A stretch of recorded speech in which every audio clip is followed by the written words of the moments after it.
what is up, all you lonely watchers out there, and happy Pride Month. That's right, the time has come to celebrate all the progress queer people have made, as well as remind everyone of the important battles ahead. Today, though, I thought we'd take a moment to recognize queer representation in media, more specifically when it comes to Yokai Watch. Before we get into this, there are a few things that you should keep in mind. 1. Yokai Watch is a kids franchise of Japanese origin. This means that the franchise as a whole is pretty conservative when it comes to queer representation. There are very few canon examples of queer characters within the series. Which leads me to my second point. Most examples I give will either be of characters that are queer-coded, aka characters given specific queer traits but not explicitly stated or shown to be queer, or their queerness is a popular headcanon within the fandom. While you can headcanon any character to be any sexuality or gender identity, this video will mainly stick to talking about popular headcanons within universe clues.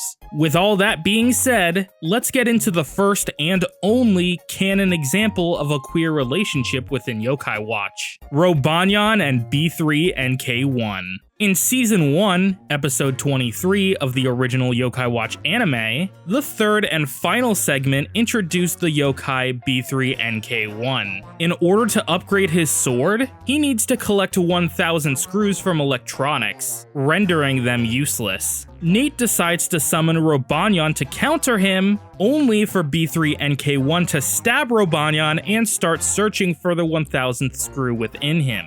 And, well, you all know what happens next.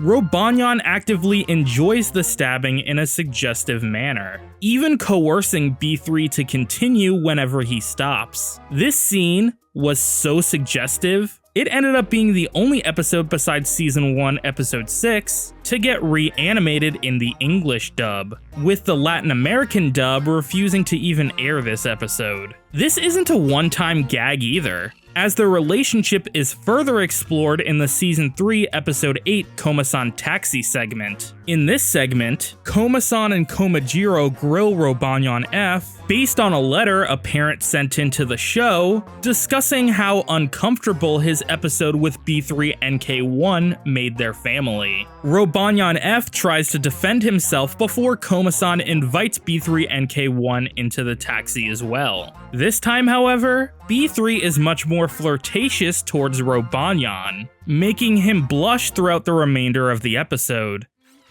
I'll be good. And now onto the more headcanon-y examples, starting with Haley and Thomas. While not explicitly stated to like girls, Haley's admiration of them throughout Yokai Watch 3 has led fans to speculate she's lesbian or bisexual. These days, more people than not in the fandom tend to think of Haley as a queer character. This was also likely aided by her eccentric personality, making her more relatable to queer fans. And that's it for characters of alternate sexualities. Most examples of queer Yokai Watch characters and queer characters in Japanese media more broadly tend to be transgender, genderqueer, or gender non-conforming. The popularity yokai from Yokai Watch 1 tend to fit the femboy bill, such as Pinky Poo and Schmoopy, but the most effeminate males in the first game are Casanova and Casanono. On top of their color schemes, they tend to have longer hair and more feminine proportions. Not all trans characters are intentional though, as some can be born due to translation errors.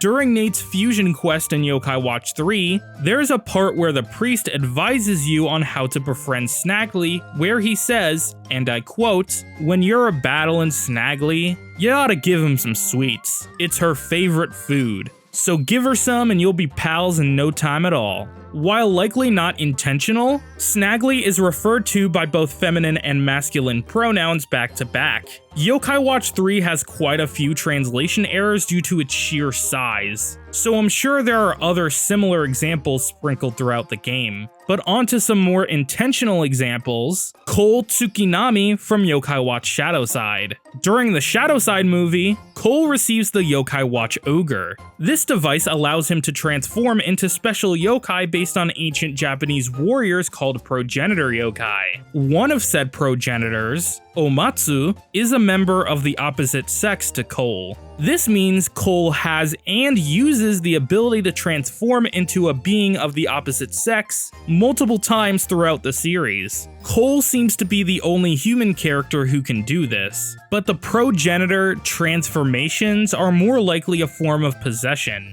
as hinted at during the Swordbearer transformations, which are activated by the same watch. While we're on the subject of transformations, why school heroes? Prior to the events of the series, pretty much all major yokai got reincarnated into humans. It's usually pretty easy to tell who transformed into who in most cases, with their hairstyles and names being dead giveaways. While these reincarnations usually present as the same gender as their yokai counterparts, there are two exceptions to this rule. The first is Lord Enma, who becomes Emma Dyoji, daughter of the school's principal Kinya Dyoji, who himself acts as a reincarnation of ancient Enma. The other example with much more trans precedent is Usapion, who became Y-Lab scholarship student Hiyora Usa. This is much more explainable due to how Usapion is depicted in the original series.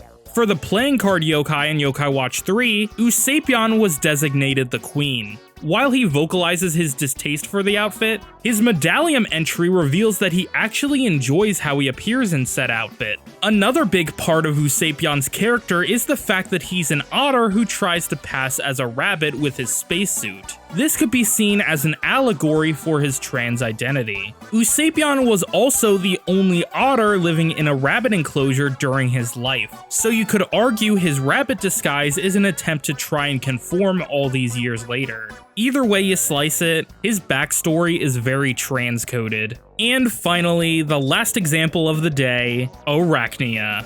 Arachnia first appeared in Yokai Watch 2, where their medallion entry reads, "An expert in poisons." This yokai is often called a femme fatale, despite being very much a man. This would imply they're a femboy, but some fans like to make the argument that Arachnia is a transgender woman. Arachnia also appears as part of the Yokai Ladies Society Yokai Circle in Yokai Watch Blasters, but the integrity of that circle's translation is disputed. The Japanese version is called Yokai Joshikai, which more closely resembles a girl's night out in English. Even after Blasters, Arachnia has continued to be grouped together with other female yokai in marketing material. Whether you see Arachnia as a trans woman or a femboy, you can't deny they've acted as an important symbol of gender nonconformity within the Yokai Watch community. And that's all the examples I have for today. Did I miss any? Do you have any queer Yokai Watch headcanons of your own? Make sure to let me know in the comments, and I will see you all in the next one. Bye bye my lonely watchers, and happy Pride.